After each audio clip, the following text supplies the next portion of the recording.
Assalamualaikum warahmatullahi wabarakatuh. Pemirsa yang berbahagia, jumpa lagi di channel Radar Pekalongan. Channel yang mengedukasi dan menginspirasi pemirsa semua.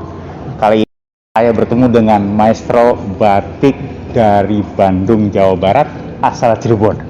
Sedang berkunjung ke Pekalongan, Bapak Haji Komar Kudia. Assalamualaikum Pak Haji Komar. Warahmatullahi wabarakatuh, Mas. Sangat senang Pak bisa bertemu. Ya, sebetulnya Pak Haji Komar itu teman lama kan.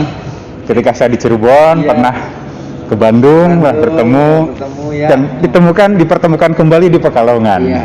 Betul. Alhamdulillah. Mudah-mudahan kita panjang umur dan Amin. Banyak memberikan manfaat ya. Betul. Amin. Pak Haji, dari seminar tadi Pak Haji Komar sebagai pembicara, menurut saya kata kunci yang harus kita diskusikan tidak berhenti sampai di sini adalah konsep digital marketing batik, Pak. Ya. Kalau dalam pandangan Pak Haji, apa sih bedanya digital marketing dengan konvensional marketing, Pak? Ya. Kalau menurut pandangan saya jelas lah. Kalau digital marketing itu semua antara pedagang sama pembeli itu nggak ketemu langsung. Betul. Nah, tapi produknya itu yang kira-kira harus komunikatif. Betul. Jadi artinya komunikatif itu ketika pembeli melihat tayangan gambar, foto ataupun katalog, itu sudah bisa memberikan informasi yang cukup untuk memilih. Baik. Ya, lebih memberikan representasi dari barang yang sebenarnya termasuk segalanya. Dari kualitas pasti nanti dari desainnya, desainnya, warnanya, ya kan, harganya, kemudian juga nanti bagaimana produk itu sampai di konsumen dengan selamat. Betul. Jadi itu sebenarnya konsepnya, karena nggak ketemu langsung. Kalau platform yang digunakan, saya mungkin minta contoh case Pak Haji Komar berubah dari konvensional marketing ke digital marketing. Ini menggunakan apa, Pak? Jadi banyak sarana. Penjualan sekarang itu yang penting disampaikan. Media sosial itu banyak yang sekarang itu dijadikan sebagai platform untuk penjualan digital marketing. Ya. Itu sih sebenarnya apapun namanya, tapi yang jelas ada yang bilang perdagangan online. Oke lah. Gampangnya gitu ya. Betul. Yang gampangnya online aja lah kan. Beli di online itu. Bilang digital marketing, platform marketing, digital marketing itu cuma bahasa. Bahasa aja ya. Tapi udahlah online aja. Online aja. Betul. Atau offline gitu. Kebalikannya. Jadi menurut saya banyak ya, seperti di IG, IG Instagram. Betul. Karena jangan sampai rancu kan, IG juga penyebutan IG itu ada indikasi geografis. Iya. Sekarang kita IG kemudian nanti di IG sendiri ada jualannya macam-macam. Ada IG yang live IG itu biasanya penjualan yang bisa langsung dengan kalau lagi promo gitu ya. Betul.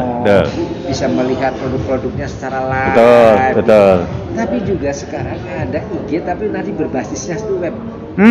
Dilinkkan ke web. Baik. Seperti yang sekarang itu ya, kami juga lagi bermitra dengan toko IG. Toko IG, baik. Di samping itu, orang-orang yang sudah memiliki IG dan dimanfaatkan untuk jualan, tinggal bagusin aja tuh kontennya ya. Kontennya, jadi videonya, produknya, kemudian kata-katanya.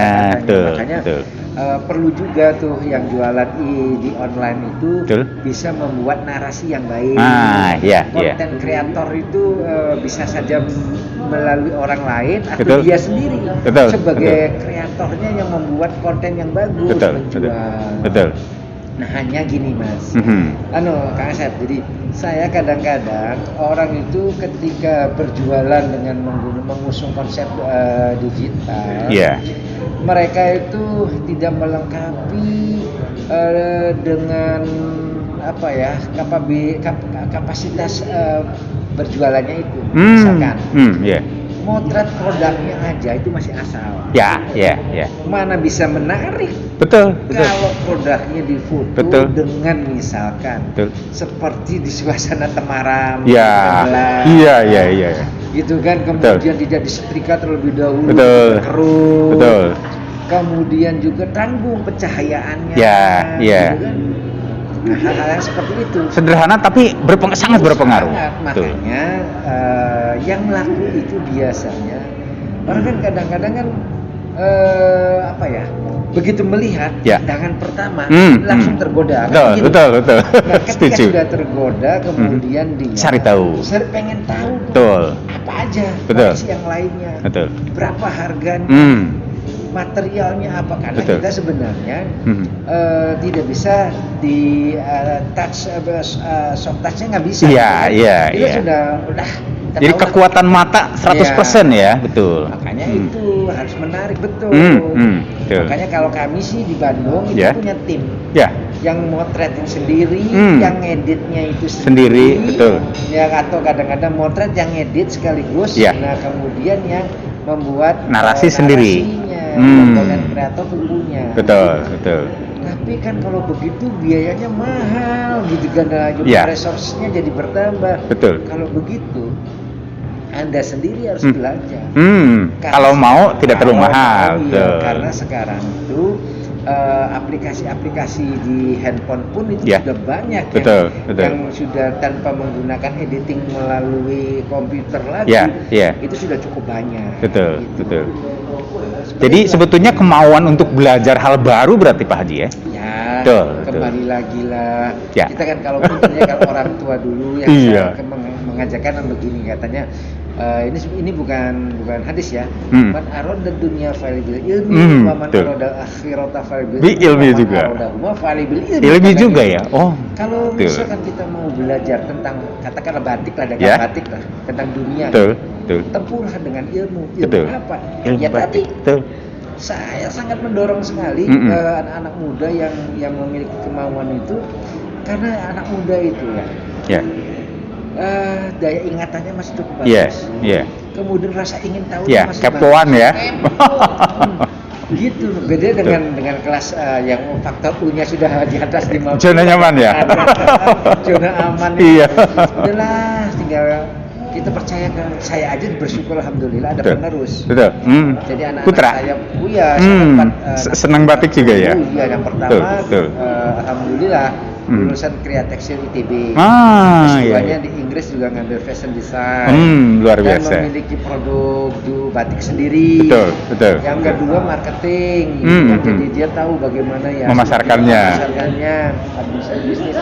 Nah, saya pikir yang lainnya pun juga yang tidak memiliki anak yang misalkan memiliki keberuntungan kuliah di kuliah yang relatif lebih apa ya, tepat ya jurusan marketing dengan kondisi sekarang ya. Tapi zaman sekarang karena kekepoan tadi dan semua aplikasi itu menuntut dengan mudah. Dengan mudah. Jadi saya pikir kembali lagi asal semangat, kreatif gitu ya, insya Allah pasti ada jalan. Selalu ada jalan untuk menghadapi masalah ya. Tapi konsekuensi pasar Tanah Abang, pasar Klewer sepi Pak Haji. Mau nggak mau. Alhamdulillah kami itu kuat sekali di asosiasi itu ya, Asosiasi Perajin dan Pengusaha Batik Indonesia. Tadi sudah saya sebutkan, 8 pendirinya asli Pekalongan.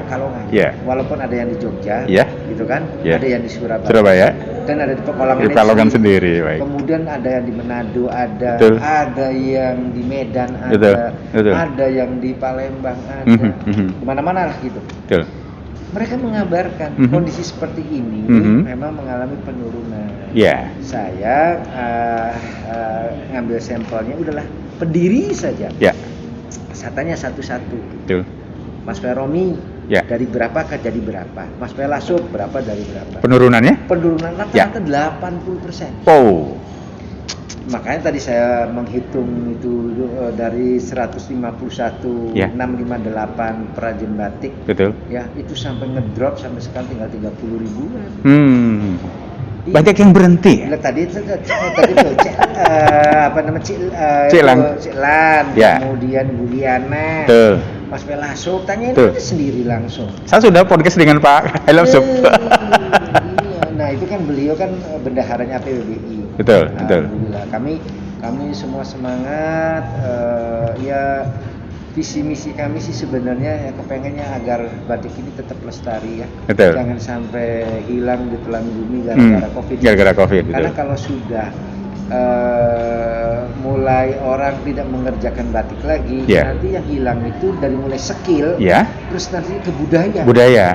Nah, betul. kalau sudah budayanya hilang, nanti susah untuk mematikan kembali. Betul. Apalagi seperti yang dilakukan oleh Pekalongan ini tidak ada dokumentasi yang lengkap, narasi yang lengkap bagaimana batik Pekalongan ini bisa bertahan, bisa terdokumentasi dengan baik. Nah itu perlu dilakukan.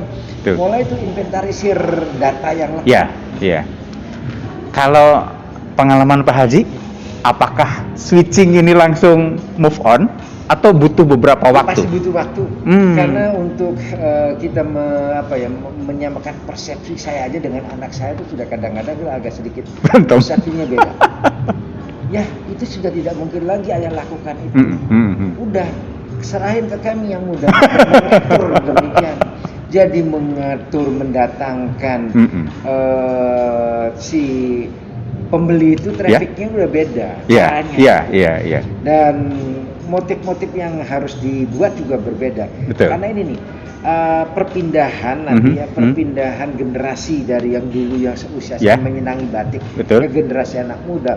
Ini harus ada satu kegiatan khusus bagaimana mengedukasi mereka itu mencintai batik ini. Bagaimana agar mereka tidak canggung berbusana batik. Makanya saya bersyukur dengan Pentahelix ini saya bermitra dengan pemerintah setempat seperti misalnya di Jawa Barat itu ada gedung sate. Sate sekarang eksekutifnya kan Pak RK Ridwan Kamil. Ya kan. Nah, Pak RK-nya seneng banget.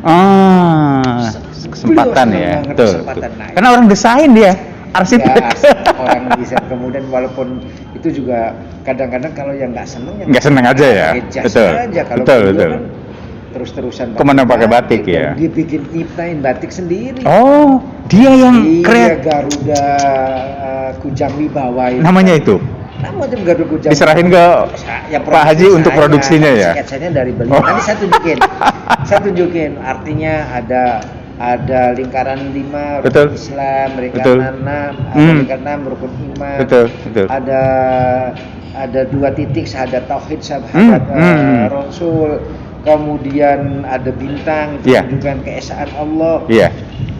Nah, narasi itu mungkin yang diperlukan dari setiap batik yang harus dibangun. Jadi semua orang tuh sebenarnya yang namanya gambar itu juga bisa. Nah, tapi bagaimana mengkompilasi dari titik-titik dan gambar-gambar apapun gitu menjadi sebuah narasi yang bagus. Betul. Ada cerita yang disampaikan itu kan. Udah pokoknya sekarang yang dijual itu di luar negeri juga. Iya. Cerita itu. Betul. Kalau boleh saya bercerita, saya kan bermitra dengan Mayet di New York. Ketika dia datang ke Indonesia, itu kan hasil dari beberapa kunjungan, survei dari Bali karena pertama di Indonesia itu dikiranya hanya Bali. Bali aja. Dari Bali terus pindah ke Surabaya, dari Surabaya ke Jogja, kalau kan sampai ujung-ujungnya sampai di Bandung. Ke Bandung. Singkat ceritanya begitu. Ketemu dengan saya. Nah, mereka kan sudah semuanya digital tuh dari dulu. Begitu konsep langsung dibuatkan simulasinya. Langsung diwujudkan menjadi ilustrasi batik. Jadi seperti apa? Kebetulan kami lengkap sudah siap ya. Semua sudah terbiasa kan dengan latar belakang seorang desain. Nah, akhirnya singkat cerita perjalanan ketika dia mau promo pertama di New York itu apa coba? Pak Haji Komar dulu. Bukan. Ceritanya begini. Batik itu terlahir dari Bandung, di lingkung gunung, yang diambil Lembang. Di Lembang itu kebun teh. Kemudian ada ketakan sayap burung-burung dan segala macam. Akhirnya merucut seperti dibikin pakai drone kan? Dari atas sampai menuju ke satu tempat, satu titik di situ yang ditujuknya itu apa? Kepulan asap. Kepulan asap dari apa? Dari loyang itu, dari wajan lilin. Wajan lilin ini, betul. Gitu. Jadi orang tuh luar biasa dari dari melihat zona Bandung, betul, kemudian merosot sampai ke Cigadung, betul. Di situ kempulan asap. Baru di situ cerita bahwa batik itu awalnya cantik, dicelupkan tetesan lilin panasnya, betul. Mengalir di atas kain, betul. Dengan sentuhan jiwa, betul. Ya kan, perasaan, rasa hati, rasa cinta, ruh, kesabaran, betul. Gitu. Gimana orang nggak terenyuh ya lihat batik itu sangat menarik menaparnya. Wah, Edun saya bilang ini gaya membuat narasi orang bikin jadi ya melotot orang ngelihat videonya. Betul. Emosinya yang dipancing ya. Dipancingnya ketika katanya dijelaskan, sama saya kan ngejelasin. Ketika goresan canting ini ditarik dengan kecepatan yang tidak semestinya, maka yang dihasilkan lilin ini tidak meresap kain, tidak tembus. Ketika tidak tembus, akan mengakibatkan hasil warna yang kurang bagus. Betul. Nah, terus akhirnya dengan tarikan yang sabar, konsisten, gitu kan, dengan keterampilan yang tadi saya ceritakan, motorik halusnya sudah terlatih, akhirnya hasil goresan ini menghasilkan nilai estetik batik yang luar biasa. Dan itu yang dilakukan pembatik value semua berarti, value karakter. Jadi gini, kalau udah bicara batik sebenarnya kita bagi dua aja. Batik sebagai produk, batik sebagai budaya. Betul. Nanti akan berbeda. Jadi jangan panjang kemana-mana lah bercerita. Udah mau bercerita ini, saya mau diminta batik bercerita tentang batik sebagai produk atau budaya.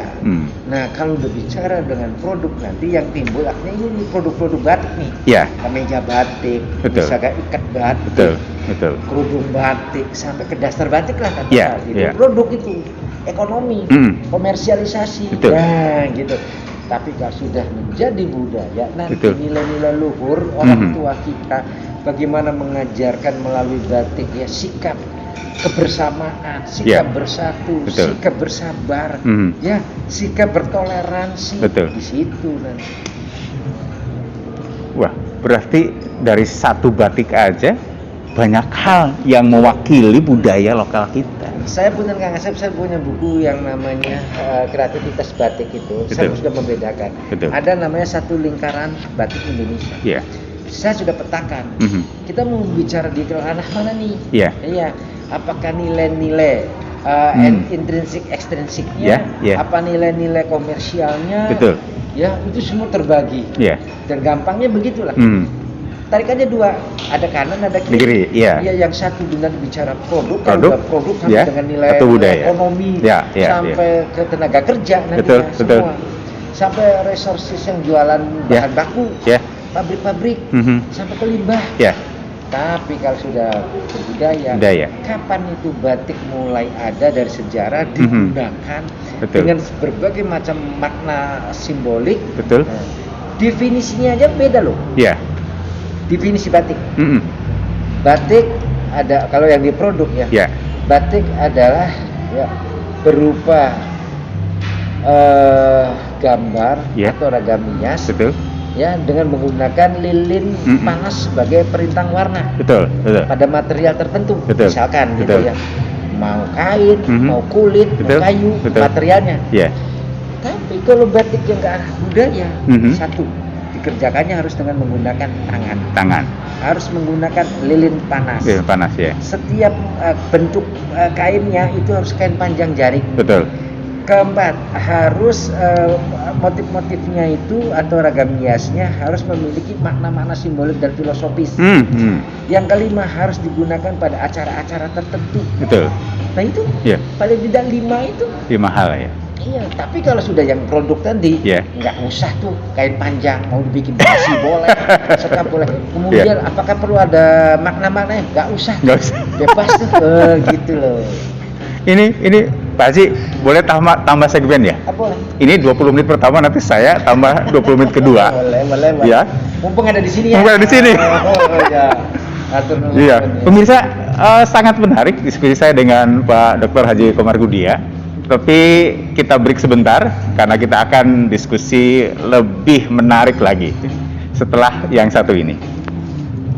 Kembali dengan saya dan Pak Dr. Haji Komar Gudia, Maestro Batik dari Bandung, Jawa Barat.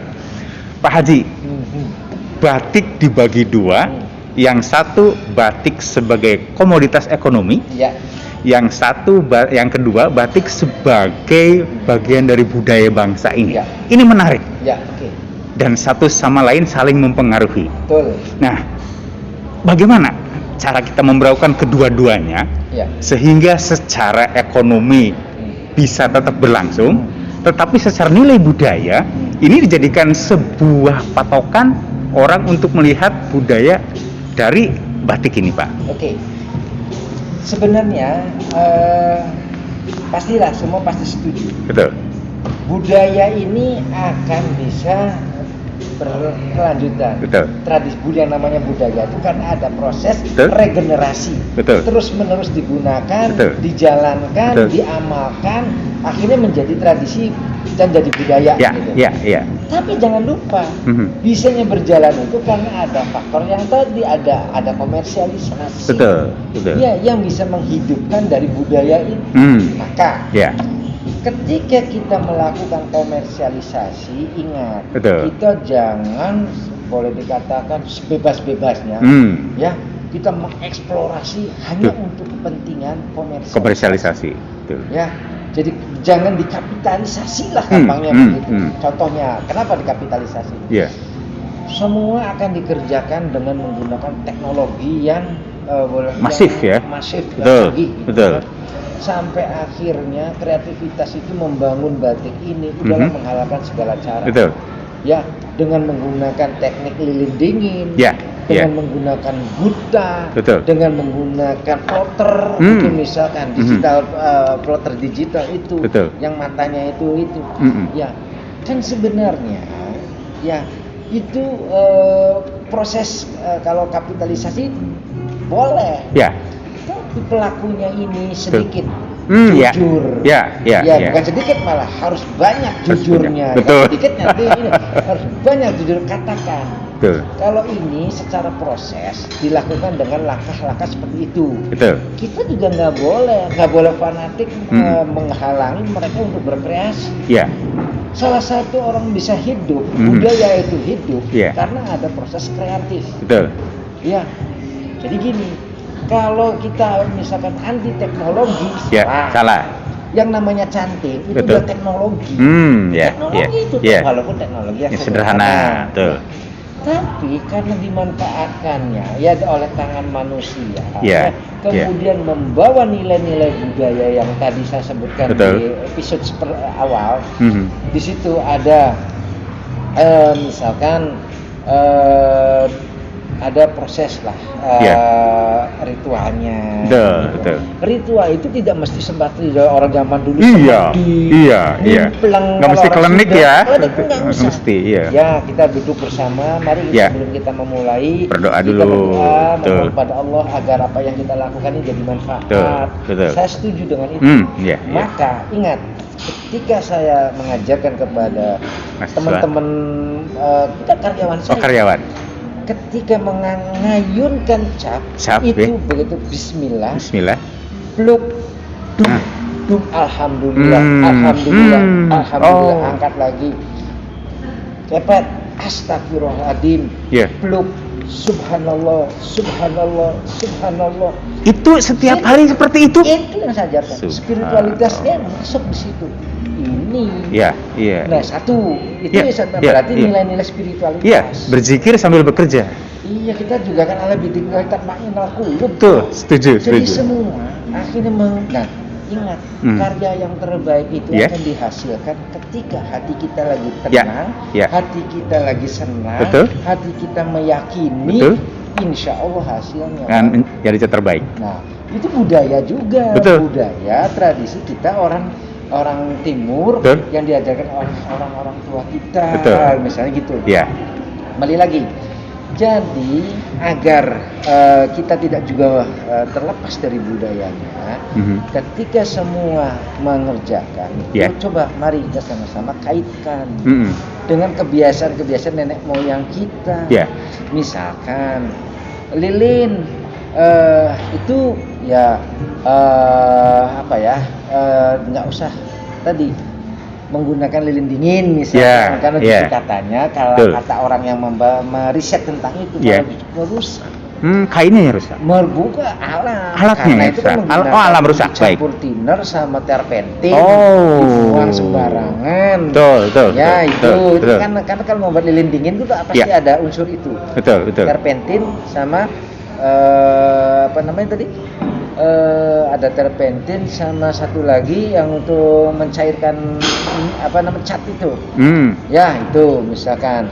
Nah kemudian labelisasinya yang jelas. Ya agar orang juga tahu bahwa itu bukan 100% produk batik. Betul. Nah seperti itu. Ya saya pikir semua kembali lagi harus ada yang terus menggawangi. Betul. Harus ada yang mengarahkan. Betul. Dan mengingatkan. Makanya terakhir saya akan nyebut ke evaluasi. Evaluasi itu bisa diartikan kita juga mengevaluasi apa yang telah dilakukan oleh kawan-kawan, oleh asosiasi gitu kan, oleh diri kita. Ya kembalikan kepada norma-norma batik yang diwariskan oleh leluhur kita. Betul. Pak Haji, kalau dalam seminar yang tadi kan dikatakan Pekalongan ini pinter bikin tapi nggak pinter jual gitu ya. Buktinya kenapa? Tapi ada manfaatnya juga. Memang batik itu bisa kemana-mana.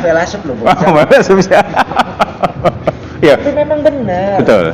Benar, karena batik-batik orang Pekalongan itu ya masuk membanjiri Jakarta, yang jual nanti sebagian orang Jakarta. Betul. Ya, kemudian ke Solo. Ya kan banyak. Kita tahu lah batik-batik Solo lebih dalam sisi penjualan. Ya nama-nama brand batik yang besar-besar itu orang Solo kok. Iya kan, tahu sendiri kan. Betul. Batik Keres, batik Danar Hadi orang Solo. Betul. Kemudian ke Surabaya kemana gitu. Jadi kalah katanya. Tapi juga itu dari marketing ya. Tapi sisi marketing. Kembali lagi dan akan ada mengalahkan kalau di Pekalongan. Kalau jari saya misalnya jempol semua, ini jempolnya saya berikan 10-10-nya. Teman-teman saya itu kan semua dari Pekalongan. Ya, hanya mungkin nih punten nih kritik. Kurang persatuannya orang Pekalongan. Coba aja diakui oleh teman-teman. Betul. Ya seperti berjalan masing-masing. Ya, makanya APBBI itu adalah salah satu wadah yang ingin menghimpun mereka semua. Betul. Ya, kita tuh merangkul semuanya. Ya, ayo, nggak ada yang sempurna. Manusia itu pasti punya kekurangan. Betul. Ya, saya nggak bisa apa-apa kalau tidak didukung oleh kawan-kawan semuanya, Mas. Betul. Kalau karakter konsumen batik ini ada berapa, Pak Haji? Gimana karakter konsumen? Karakter konsumen. Kan ada yang membeli mahal nggak masalah gitu kan? Iya. Ada yang memang suka yang murah-murah aja apalagi di era digital marketing gitu kan? Ini sekalian yang ada tamu kita nih ya. Siap. Biar nanti juga beliau diminta pendapatnya. Kalau masalah karakter manusia ya unlimited lah. Betul. Ya tapi kalau kita kategorikan disimpelkan, ada yang kita tidak perlu mengetahui apakah itu batik atau bukan batik. Bagi saya yang penting itu adalah motif, dan warna cat dan harga. 3. Ketika Pak Haji menjadi konsumen. Kami konsumen. Konsumen itu ada cuma itu. Saya nggak mau tahu Mas Komar. Bagaimana di belakang layarnya Mas Komar membuat batik. Yang penting bagi saya warnanya cocok. Kemudian desainnya cocok. Motif ya. Kemudian harganya cocok. Nah orang-orang yang seperti ini kalau dibuat seperti piramida itu posisi di bawah itu membesarnya luar biasa. Dan mereka tidak tahu literasi tentang batik. Nggak ngerti lah. Nggak ngerti. Bagaimana itu proses dibuatnya. Nah agak sedikit ke tengah itu yang memang tahu betul. Bahwa saya mah biar mahal dikit nggak apa-apa. Yang penting asal batik karena apa? Unik. Nah, unik. Menghargai karya. Bahwa itu tuh art kolektif yang mengerjakannya banyak orang. Gitu kan? Nah, itu sudah mulai tuh mengerti tuh. Dan yang paling bagus yang pertama, yang paling puncak, hanya sayangnya sedikit. Itu mah sudah saya membeli batik ini saya karena menghargai membuat batik jauh lebih susah dibandingkan buat lukisan. Betul. Kalau lukisan kembali lagi hanya 1% seorang seniman, ya itu menggambar sendiri sudah nggak ada gangguan orang lain. Kalau batik dari bagaimana memobilisasi, mengkoordinasi, betul, mengarahkan, betul, mengatur agar dari mulai konsep desain, dari awal, isen, penutupan, betul, pewarnaan, betul, sampai ke lorot, sinergi semua. Betul. Itu nggak gampang. Dirijennya harus benar-benar orang yang handal ya, handal, benar-benar capable gitu, atau betul, ya kuat lah mas. Karena desainnya bagus, ketika desainnya asal-asalan, rontok lah. Baru sampai tahap itu, ditambah lagi pembagian warnanya, komposisinya, nggak ada baik-baik, bagus-bagusnya gitu kan. Artinya quality controlnya sangat ketat banget kan. Kita mengiringi sampai ke produk jadi. Betul. Nah, orang-orang seperti itu menghargai. Ditambah lagi dengan kalau bukan kita, siapa lagi yang akan menghargai batik? Betul. Gitu kan? Betul. Kalau sampai nanti misalkan batik ini berpindah ya kepada penguasaan oleh negara lain. Betul. Yang punya modal. Yang punya modal. Betul. Gimana lagi? Itu ada. Nah, itu yang sudah tahapnya ya sudah ya kita harapkan itu banyak orang yang seperti itu. Betul. Kalau saran Pak Haji menghadapi pandemi ini gimana sikap mental pembatik ya? Satu sisi harus bertahan, tetapi revenue juga berkurang gitu kan? Sikap mentalnya seperti apa? Sehingga dia tetap melakukan sesuatu. Ya gini, kebetulan Kang Asep nanyanya ke saya. Ya. Kita kan diajarkan oleh Rasulullah gitu kan, oleh Allah, innallaha ma'as-sabirin. Sesungguhnya Allah itu bersama orang-orang sabar. Betul. Nah, di samping itu kita juga diharuskan istiqomah. Dan kita harus tahu bahwa kejadian alam ini semua campur tangan dari Allah. Maka kalau tanyanya ke saya begitu, pertama kita tetap berserah diri kepada Allah, meminta kepada Allah. Ud'uni astajib lakum, kata Allah kan gitu. Ayo mintalah kepada aku, niscaya akan aku beri gitu kan. Nah, saya dengan kawan-kawan ya, Mas Haji Romi, Mas Velasuf, kita terus berusaha. Bagaimana agar kita tetap menjaga bahwa batik ini ya kan bertemu dengan orang yang menyukainya, yang mencintainya. Pengertian bertemu itu bisa diartikan banyak hal ya. Caranya bagaimana? Kita juga menyusun strategi. Ada melalui Zoom. Di saat Zoom itu kita jualan namanya Bursa Batik Indonesia. Diselingi 10 menit untuk menyampaikan, 3 hari kita kirim ke melalui anggota. Anggota si Zoom itu. Jadi mereka sudah bisa melihat katalognya. Tuh. 2, kita juga bermitra dengan Kementerian Luar Negeri, dengan grup-grup dan segala macam, membuat katalog-katalog batik yang kita share kemana-mana. Tadi sama yang disampaikan Ceklan itu hanya sekali aja terus tidak continuously, tidak berkesinambungan gitu. Nah, kemudian yang lain kita juga lagi menginginkan mengadakan satu pameran yang digarap oleh APBBI-nya sendiri. Internal gitu panitianya. Karena kalau menggunakan IO di satu sisi, IO kan yang sudah biasa lah tahu mendirikan booth-booth segala macam. Tapi biayanya tinggi. Dan kembali lagi sinerginya itu kan tidak ada kita ini mau booth sebagus apapun nggak bisa. Nah, sementara di kita itu banyak orang-orang yang memiliki pengalaman seperti itu, jadi kita bismillah lah akan mencoba dengan caranya, gayanya juga berbeda. Misalkan dapat keringanan sewa hanya keamanan, listrik, kebersihan. Nah, pesertanya nggak usah bayar. Nah, jadi dari mana? Kita subsidi silang. Utang-utang, urunan. Dan itu idenya itu dari beliau ini. Nanti beliau kalau ditanyain itu. Memecahkan pesan marketing ya. Cuman ini aja jadi ya dirijen ini adalah yang mengatur ritmenya kawan-kawan aja. Baik. Gitu kan. Oke. Pak Haji Komar. Terima kasih, cukup. Mudah-mudahan. Betul. Pemirsa, demikian perbincangan saya dengan Pak Haji Dr. Komar Kudia dari Bandung yang tengah mampir di Pekalongan. Mudah-mudahan ini satu gambaran yang bisa dijadikan modal bagi para pembatik. Kita jalan terus pasti ada solusi dari setiap masalah. Betul. Terima kasih, kita berjumpa dalam segmen yang berbeda. Assalamualaikum warahmatullahi wabarakatuh. Waalaikumsalam.